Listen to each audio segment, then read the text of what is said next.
बहुत समय पहले एक विशाल और हरा भरा जंगल था। जंगल में ऊंचे ऊंचे पेड़, कल-कल बहती नदी और तरह तरह के पशु पक्षी रहते थे। उसी जंगल के बीच एक छोटी सी कुटिया थी जहाँ एक महान साधु निवास करते थे। साधु बहुत दयालु थे। वे किसी भी जीव को दुखी नहीं देख सकते थे।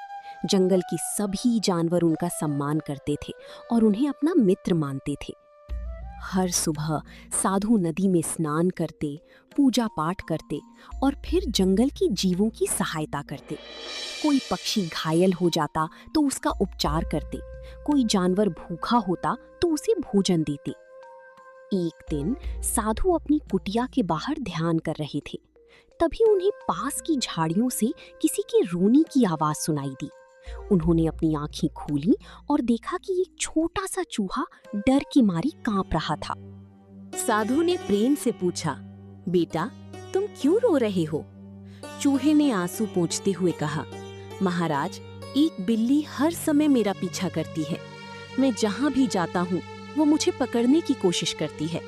मैं बहुत डर गया हूँ। साधु को उस पर दया आ गई।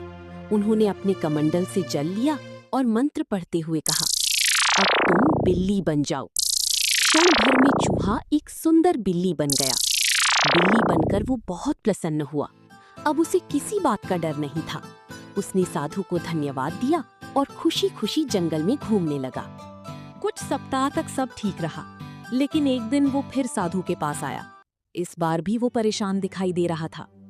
साधु ने पूछा, अब क्या हुआ? बिल्ली बोली, महाराज, अब मुझे कुत्तों से डर लगता है। वे मुझे देखते ही दौड़ाने लगते हैं। साधु मुस्कुराए। उन्होंने फिर मंत्र पढ़ा और बिल्ली को कुत्ता बना दिया। अब वो एक मजबूत कुत्ता था। उसने सोचा कि उसकी सारी परेशानियां समाप्त हो गईं। लेकिन कुछ समय बाद वो फिर दुखी होकर साधु के पास पहुंचा। महाराज, जंगल के भेड़िए मुझ पर हमला करना चाहते हैं। कृपया मेरी सहायता कीजिए। साधु ने उसे भेड़िया बना दिया। भेड़िया बनने के बाद उसका आत्मविश्वास बढ़ गया। वो जंगल में गर्व से घूमता था। छोटे जानवर उससे डरने लगे। लेकिन दुनिया में हर किसी से बड़ा कोई ना कोई होता है। एक दिन उसने दूर से एक विशाल शेर देखा। शेर की गर्जना सुनकर उसके शरीर में डर की लहर दौड़ गई। वो तुरंत साधु के पास पहुंचा। महाराज, मुझे शेर से बहुत डर लगता है। साधु ने फिर अपनी शक्ति का प्रयोग किया और उसे शेर बना दिया। अब वो जंगल का सबसे शक्तिशाली जीव था। उसकी गर्जना सुनकर पूरा जंगल कांप उठता था। हाथी भी उससे दूरी बनाकर रखते थे। छोटी बड़ी सभी जानवर उसका सम्मान करने लगे। शुरुआत में वो साधु का बहुत आभारी था। जब भी वो साधु को देखता, आदरपूर्वक सिर झुका देता। लेकिन धीरे धीरे उसके मन में घमंड आने लगा। वो सोचने लगा, मैं जंगल का राजा हूँ, मुझसे शक्तिशाली कोई नहीं है, सभी मुझसे डरते हैं। दिन बीतते गए और उसका घमंड बढ़ता गया। एक दिन कुछ बंदर आपस में बात कर रहे थे। एक बंदर बोला, क्या तुम जानते हो, ये शेर पहले एक साधारण चूहा था। ये सुनकर शेर क्रोधित हो गया। उसे लगा कि जब तक साधु जीवित हैं, सभी को उसके अतीत के बारे में पता चलता रहेगा। उसके मन में एक भयानक विचार आया, यदि मैं साधु को ही समाप्त कर दूं, तो कोई नहीं जान पाएगा कि मैं पहले चूहा था। साधु ध्यान में बैठे थे। अपनी दिव्य दृष्टि से उन्होंने शेर के मन की बात जान ली। जब शेर कुटिया के पास पहुंचा, साधु ने अपनी आंखें खोली। उन्होंने शांत स्वर में कहा, तुम्हारे मन में मेरे प्रति बुरे विचार क्यों हैं? शेर चौंक गया। उसे समझ नहीं आया कि साधु को सब कैसे पता चल गया। साधु बोले, मैंने तुम्हारी सहायता की। जब तुम चूहा थे तब तुम्हें बचाया। जब तुम बिल्ली बनी, कुत्ता बनी, भेड़िया बनी और फिर शेर बनी, हर बार मैंने तुम्हारी मदद की।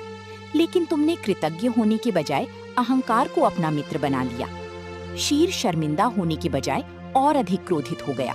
उसने जोर से गर्जना की और साधु की ओर बढ़ा। तभी साधु उठे और बोले, जिस शक्ति पर तुम्हें इतना अभिमान है, वो तुम्हारी अपनी नहीं है। उन्होंने अपना कमंडल उठाया और कहा, फिर से चूहा बन जाओ। जैसे ही ये शब्द निकले, शेर का विशाल शरीर सिकुड़ने लगा। उसकी गर्जना कमजोर हो गई। उसके पंजे छोटी हो गई। कुछ ही क्षणों में वो फिर एक छोटा सा चूहा बन गया। अब उसके पास न शक्ति थी न घमंड। वो साधु की चरणों में गिर पड़ा। उसकी आंखों से आंसू बहने लगे। महाराज, मुझे क्षमा कर दीजिए। मैं अपनी शक्ति की घमंड में अंधा हो गया था। साधु ने उसे उठाया और कहा, गलती करना बुरा नहीं है, लेकिन गलती से सीखना लेना सबसे बड़ी भूल है। चूही ने सिर झुकाकर कहा, मैं वचन देता हूँ कि अब कभी अहंकार नहीं करूंगा। उस दिन के बाद वो विनम्रता से रहने लगा। वो साधु की सेवा करता, अन्य जानवरों की सहायता करता और सभी का सम्मान करता। धीरे धीरे जंगल के सभी जीव उससे प्रेम करने लगे। उसे समझ आ गया कि सच्ची महानता शक्ति में नहीं, बल्कि अच्छी चरित्र और विनम्रता में होती है।